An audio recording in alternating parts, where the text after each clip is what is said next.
आणि गाडी नाही गाठत ना तर गाडीचं म्हणजे नेमकं खरं नव्हतं.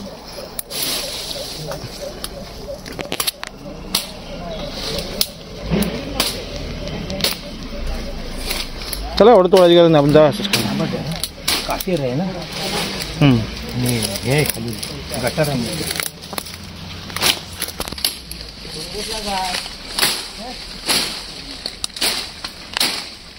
कोकण फिरायला येत आहे ना. कोकण फार सुंदर आहे. कोकणातली लोकही सुंदर आहेत. एवढी सुंदर आहेत की गावातला माणूस कोयती घेऊन रस्ता साफ करून द्यायला लागला आहे. माणसं कोकणातली खूप सुंदर, म्हणजे नारळासारखी. बाहेरनं जरी कडक असली तरी आतून खूप नरम असतात, प्रेमळ असतात. फिरायला येत आहे, व्यवस्थित या, सावकाश या. आपली कोणतरी वाट पाहते या विचार ठेवा. कारण जर ॲक्सिडेंट झाला तर आपण 20-25 वर्ष मागं जातो आहे. ठीक आहे. बघा ही गाडी कुठून आल्या. हे बघा इथून गाडीवरून खाली आले, 120 फुटावर खाली आल्या आणि ती येऊन तटल्या एका झाडावरती बारक्याशा. जर हे झाड नसतं किंवा हा बांध नसता तर गाडी आणि खाली गेली असती आणि मग त्रास झाला असता. पाहिजे संगमेश्वर तालुका फुणगुसच्या वरचा घाट जो फार जास्त ॲक्सिडेंट इथं होतात. PWD खातं कधी याच्याकडे लक्ष देईल माहीत नाही आहे. मी आलो होतो गाडी काढण्यासाठी, कारण ही गाडी आपल्या गाडीने निघत नाही, कारण 120 फुटाच्या आसपास हे अंतर आहे. मग पुंडलिक राठोड आहेत आमचे JCBवाले, मित्रही आहेत माझे. काल रात्री त्यांची गाडी तुम्ही पाहिलंच असाल ब्लॉगमध्ये, मी घेऊन गेलो होतो ती. आता JCBनं काढायचा प्रयत्न चालू आहे, कारण हायड्रा आणला तरी पण 120 फुटापर्यंतचा बूम येणं जरा अवघडच आहे आणि खडी चढाई आहे. बघूया काय काय प्रोसेस होते आणि गाडी कशी निघते. चांगली बाब ही आहे की दोन्ही एअरबॅग फुटल्यामुळं लागलं नाही कुणालाच काही, फक्त डोक्याला थोडंसे सूज आहे. चेकअप करून आलं डॉक्टरकडून. आता हा व्हिडिओ बनवण्याचा उद्देश असा की कोकण फार सुंदर आहे पण तेवढंच घातकी आहे. तुम्ही दुर्लक्ष केला तर नुकसान जास्त होऊ शकते. चला पाहूया गाडी कशी कशी निघते बाहेर आणि कसं कसं काम होते. बनून राहा व्हिडिओमध्ये. गाडी बाहेर निघाल्यानंतर मी दाखवेन तुम्हाला कितीचं नुकसान आहे. इन्शुर्ड आहे व्हेकल इन्शुर्ड आहे आणि इन्शुरन्सला कळवलं आहे. चला बघूया आता पुढं काय होते. ते म्हणतात ना, देव तारी त्याला कोण मारी, तशीच काही आज ही परिस्थिती आहे.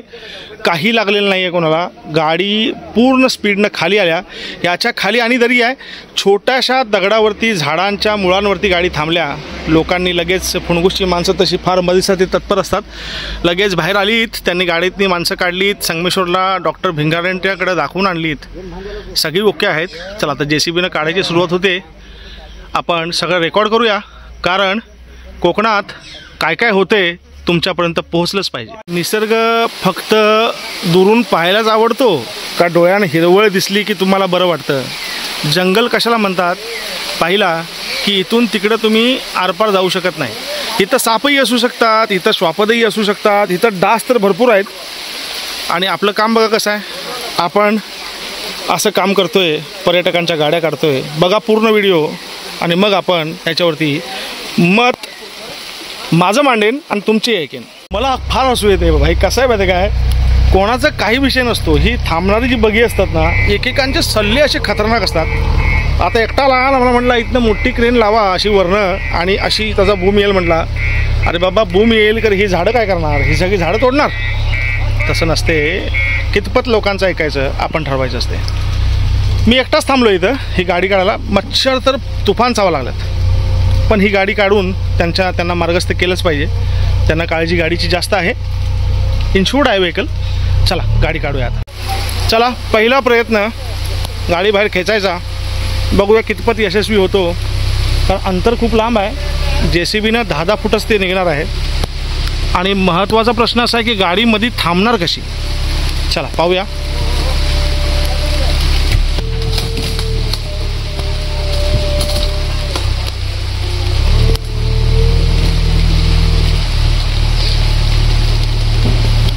गाडी खूप जाम बसलेली आहे आतमध्ये. बघूया काय होते आता.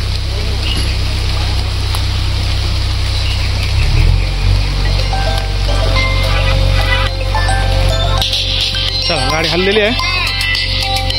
नाना भाई गाडी काढायला लागलोय. पडलो बघा त्याच्या आयला मी खाली. असू थांबा 1-2 मिनटं. गाडी काढायला तुमच्याच गावात गाडी काढायला लागलोय. करतो फोन. थांबा टाकतो व्हिडिओ टाकतो, सगळं टाकतो, टेन्शन घेऊ नका. ओके. हां हां हां. पोलीस पाटलांचा फोन, आमच्या नाण्या आहे त्यांचा फोन. ए जरा नाही घे जरा नाही.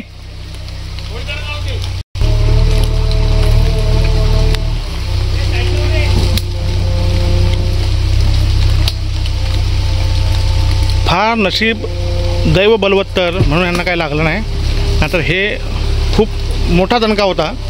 स्पीडही जास्त असणार. चला आता बघूया कितपत वरती जाते ही. मच्छर खूप चावा लागलेत मला.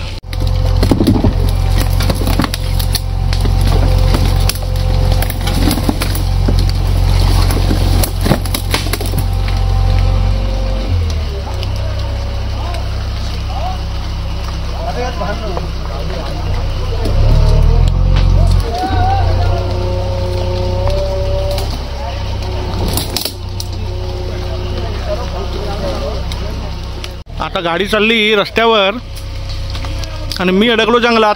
आता ही जर गाठ सुटली तर गाडी माझ्यावर येण्याची शक्यता आहे.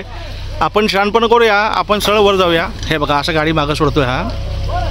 चला. ना पैशाचा मोह ना नावासाठी, फक्त हे कोकणीच माणसं आहेत आपली.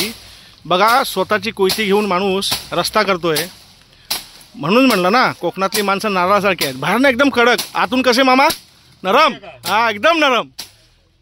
याच्यात एक वैशिष्ट्याची गोष्ट अशी आहे ना की कोण बघी नाही आहेत, हे गावकरी आहेत आणि सगळी मदतीला धावून आलेले आहेत. जसा ॲक्सिडेंटचा आवाज आला लगेच माणसं धावत आली आणि आता गाडी जेमतेम थोडी वर आल्या, अजून थोडी वर यायची आहे. चला बघूया, वर आल्यानंतर आपण चर्चा करू की गाडीचं कितपत नुकसान आहे आणि लोकांना काही न लागण्याची कारणं काय आहेत. बलेनो आहे मारुतीची, तरीही लोकांना गंभीर इजा नाही आहे आणि ती का नाही आहे त्याचं कारण बघू. चला बाया आली आमची बाहेर, लोकांना थोडासा निवांत तरी मिळेल. बाबा शिस्तीत टेकून, आता शिस्तीत, तू मागं जाऊ नकोस आता.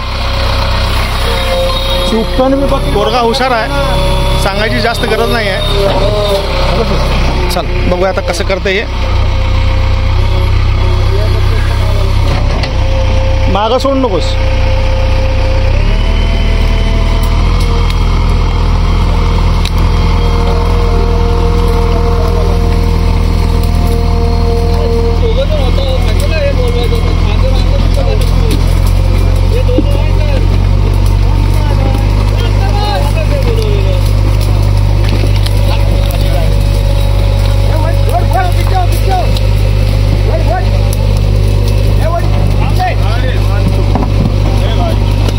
आली गाडी बाहेर सोप्या मार्गे. हँडब्रेक वळा रे, हँडब्रेक जरा वळ आणि जरा वळ वर जा मग.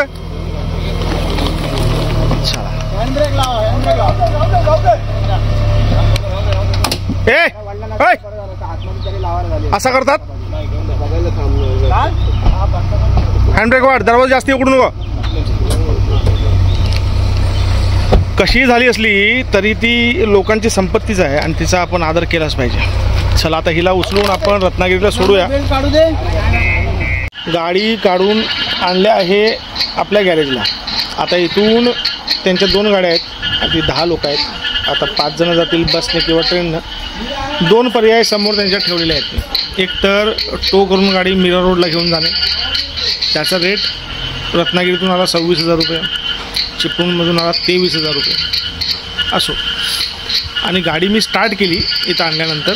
गाडीचं इंजिन ओके आहे, गिअरबॉक्स ओके आहे, फक्त radiator, fan assembly, condenser, 2 airbag, पाठीमागची डिक्की. आणि आश्चर्याची बाब काय सांगा की बलेनो असूनही सुदैवानं बलेनो असूनही सुदैवानं कोणाला काही लागलं नाही आहे. आता त्यांच्यासमोर मी दोन्ही पर्याय ठेवलेत. एकतर 10,000 रुपये खर्च करून गाडी मुंबईला चालवत घेऊन जाणे किंवा मग तो व्हॅननं गाडी मुंबईला घेऊन जाणे. बघूया आता काय करतात ते. आता चिपळूणला 23,000 रुपये रेट दिला आहे, रत्नागिरीला 26,000 रुपये दिला आहे. चर्चा करतो, बघूया काय होते. या विचार विमर्श चर्चा करून ठरलं असं की गाडी 22,500मध्ये बोरवलीला जाणार. चिपळूणची टो व्हॅन बोलवल्या. मी मुंबईला जात नाही भावानो.